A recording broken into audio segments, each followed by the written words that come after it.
अस्सलाम वालेकुम to all viewers. इस एपिसोड में आप देखेंगे गोकचे हैमा खातून के पास जाती है और उनसे कहती है जो कुछ भी हुआ है उसके बाद तुगदिकीन बहुत गुस्से में है। मेरी तमाम कोशिशें बेकार है। वो कुछ भी सुनने को और देखने को तैयार नहीं है।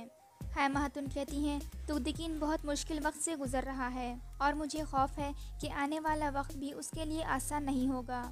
अब तुम एक सरदार की बीवी हो और उसे हमेशा तुम्हारी मदद की ज़रूरत होगी, चाहे वो कितना भी गुस्से में आ जाए, लेकिन तुम्हें उसका साथ देना होगा।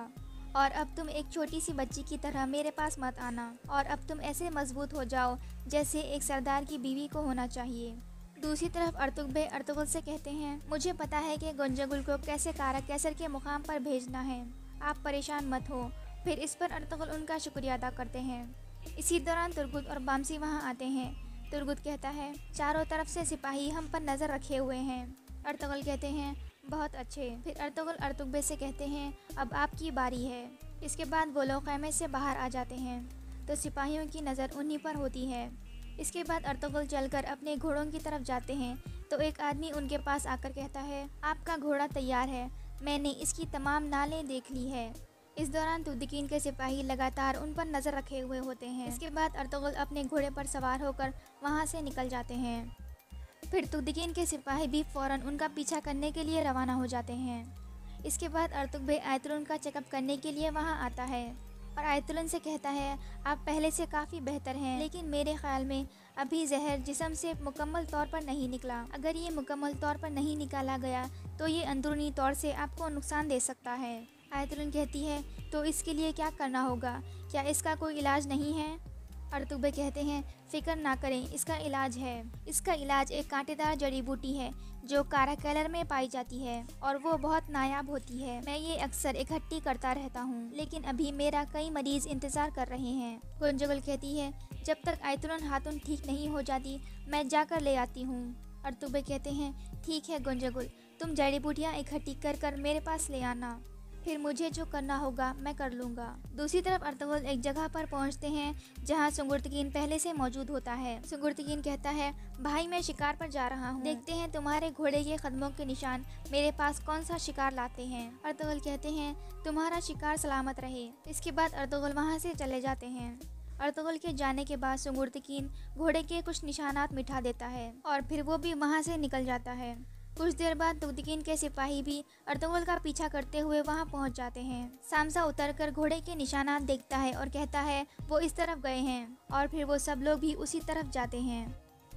दूसरी तरफ कबीले में बामसी को पढ़ने का शौक आ जाता है। वो तुर्गुत से कहता है मैं सबक पढ़ने के लिए जा रहा हूँ, तुम्हारा क्या ख्याल है, क्या सिर्फ काफिरों से तलवार से ही बचा जा सकता है? ये सुनकर तुर्गुत उस पर हंसता है और उसे कहता है इल्म हासिल करना किसी रीछ के साथ कुश्ती करने जैसा नहीं है। बामसी कहता है भाई हर कोई देखेगा कि बड़ी बड़ी जंगों में मैं किस किस्म का सिपाही हूँ। फिर तुर्गुत उसे स्कूल तक छोड़ने के लिए उसके साथ निकल जाता है। दूसरी तरफ सुंगुर्तकीन एक जगह पहुंचकर रुक जाता है। कुछ देर बाद तुगदिकीन का सिपाही सामसा भी वहां पर पहुंच जाता है और वो सुंगुर्तकीन को वहां देखकर हैरान हो जाते हैं क्योंकि वो अर्तुगरुल का पीछा कर रहे थे।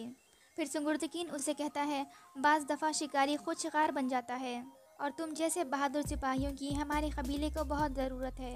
दूसरी तरफ बामसी स्कूल जाकर सब बच्चों के साथ बैठ जाता है। सब बच्चों का सबक सुनने के बाद दरवेश बामसी से कहता है अब आप सबक सुनाओ, और बामसी को पढ़ना नहीं आता और वो जैसे ही पढ़ना शुरू करता है सब बच्चे उस पर हंसने लगते हैं। दूसरी तरफ गुंदुकदू भी दवान की तलाश में निकला हुआ होता है और एक जगह पर घोड़े के निशान देखकर रुक जाता है और सिपाहियों से कहता है हम बहुत करीब हैं, वो ज़्यादा दूर नहीं गए होंगे, और फिर वो सब उसी रास्ते पर चल पड़ते हैं। दूसरी तरफ बानो चेचक और दवान मंसूबे के मुताबिक एक जगह पर रुक जाते हैं तो बानो चेचक कहती है इस मुश्किल में आपका मेरे साथ होना मुझे बहुत सुकून देता है। दवान कहता है मैं हमेशा तुम्हारे साथ रहूंगा, बुरे वक्त में भी और अच्छे वक्त में भी। इसके बाद अर्तुगरुल वहां पहुंचते हैं क्योंकि दवान और बानो को इस मंसूबे के बारे में पता होता है। दवान कहता है भाई आपके कहने के मुताबिक मैंने उनके लिए कुछ निशानियाँ छोड़ दिए हैं। गुंदुक दुबे जल्द ही अपने सिपाहियों के साथ यहाँ पहुँच जाएंगे। फिर अर्तुगरुल बानो से कहते हैं तुम्हें पता है कि तुम्हें क्या करना है? बानो चेचक कहती है हाँ दवान अल्प ने मुझे सब कुछ बता दिया है। अर्तुगरुल कहते हैं सैलजान गुंजगुल को कारा कैलर ले आएगी। तुम भी वहाँ जाओगी और उसे कहोगी कि तुम कातिल का सबूत लाओगी। तुम्हारा काम ये है कि तुम्हें गुंजगुल को घायल करना है कि ये बात सच है। बानो चेचक कहती है अगर उन्होंने यकीन ना किया तो हम क्या करेंगे। अर्तुगरुल कहते हैं वो बहुत डरे हुए हैं कि कातिल सामने आ जाएगा, इसलिए वो इस बात पर ज़रूर यकीन करेंगी और जब वो तुम्हें और सैलजान को इकट्ठा देखेगी तो अगले दिन आयतुरन तुम्हारे पास वो सबूत लेने के लिए ज़रूर आएगी और वो तुम दोनों को मारने की कोशिश ज़रूर करेगी।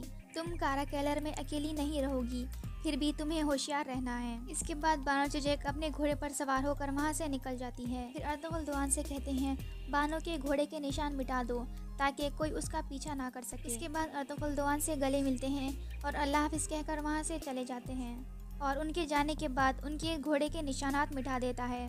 दूसरी तरफ गुंदुकदू और उसके सिपाही एक जगह पर रुकते हैं। तो तुमरुल उतरकर घोड़े के निशानात देखता है और गुंदुकदू से कहता है इनके निशानात ताज़ा हैं, ये ज़्यादा दूर नहीं गए होंगे। फिर गुंदुकदू सब सिपाहियों से कहता है सब 3 ग्रुप में तकसीम हो जाओ और कुर्तबोगजी को चारों तरफ से घेर लो और फिर सारे सिपाही उस जगह पर चारों तरफ फैल जाते हैं।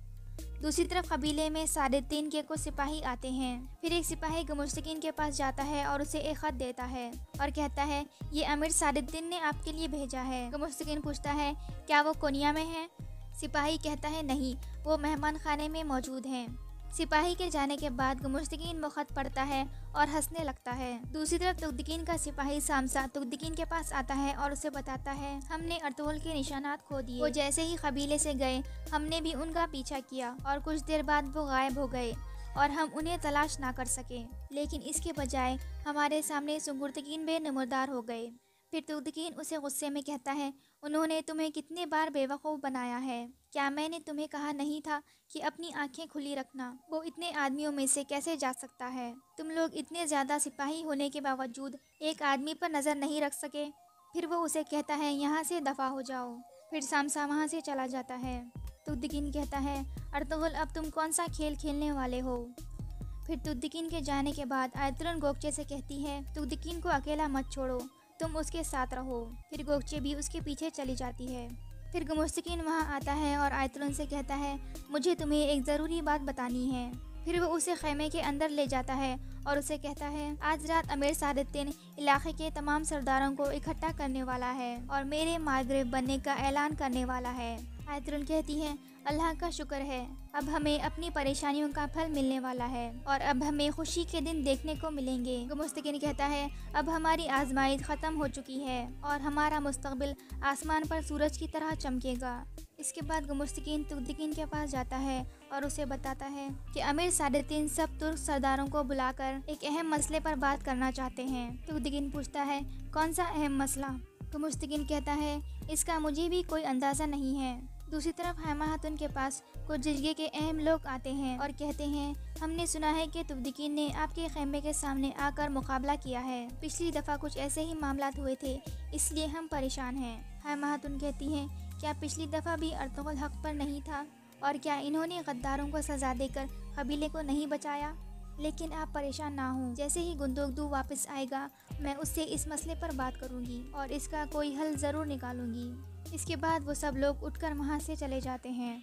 इसके बाद गमुश्तकीन वहाँ आता है और हैमा खातून से कहता है अमीर सादिद्दीन ने तमाम तुर्क कबीले के सरदारों को मेहमान खाने में दावत दी है और वो एक अहम मसले पर सबसे बात करना चाहते हैं और उन सब की राय जानना चाहते हैं। हैमा खातून कहती हैं ठीक है, हम दावत में अपनी राय देंगे। दूसरी तरफ सिपाही दोआन को तलाश करते हुए उस जगह पर पहुंचते हैं जहां उन्होंने निशान छोड़ा था। सिपाही वो निशानी देखकर कहता है वो लोग इस तरफ गए हैं और फिर वो सब लोग उस तरफ चले जाते हैं।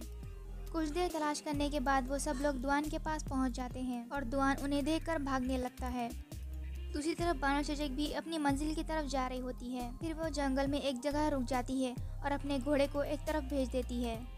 इसके बाद आप देखेंगे दोआन को भी चारों तरफ से सिपाही घेर लेते हैं। फिर एक सिपाही उसे पकड़कर नीचे बिठाता है और उससे पूछता है कहाँ है वो कातिल औरत? दोआन कहता है बानो चेचक कातिल नहीं है, वो जालिमों से बचने के लिए भाग गई है और उसने इंसाफ के हक के लिए पनाह ली है। फिर दोआन पूछता है गुंदुकदू भाई कहाँ हैं? सिपाही पूछता है क्या वो तुम्हें बचा लेगा? दूसरी तरफ बानो चिचक जंगल में छुपकर सिपाहियों को देख रही होती है और अचानक एक सिपाही उसके सामने आ जाता है। बानो चिचक उसे देखकर अपनी तलवार नीचे फेंक देती है। फिर जैसे ही सिपाही उसके करीब आकर उसकी गर्दन पर तलवार रखता है, फिर वो उस पर हमला कर देती है। फिर कुछ देर लड़ाई के बाद वो उसे जख्मी करके वहाँ से भाग जाती है। फिर वो सिपाही दूसरे सिपाहियों को आवाज़ देकर कहता है, बानो चिचक यहाँ है। दूसरी तरफ दोआन के हाथ बांध देते हैं और उसे गिरफ्तार कर लेते हैं। सिपाही फिर से उसे पूछता है, क्या अर्तुगरुल भी इसमें मुलविस है? दोआन कहता है, नहीं, मैंने जो भी किया है वो बानो चिचक के लिए किया है। फिर वो सिपाही खड़ा होता है और दोआन के मुंह पर मुक्का मारता है और ये एपिसोड यहीं ख़त्म हो जाता है। अगर आपको ये वीडियो अच्छी लगी हो तो इस वीडियो को लाइक और चैनल को सब्सक्राइब ज़रूर कर दें। And thanks for watching.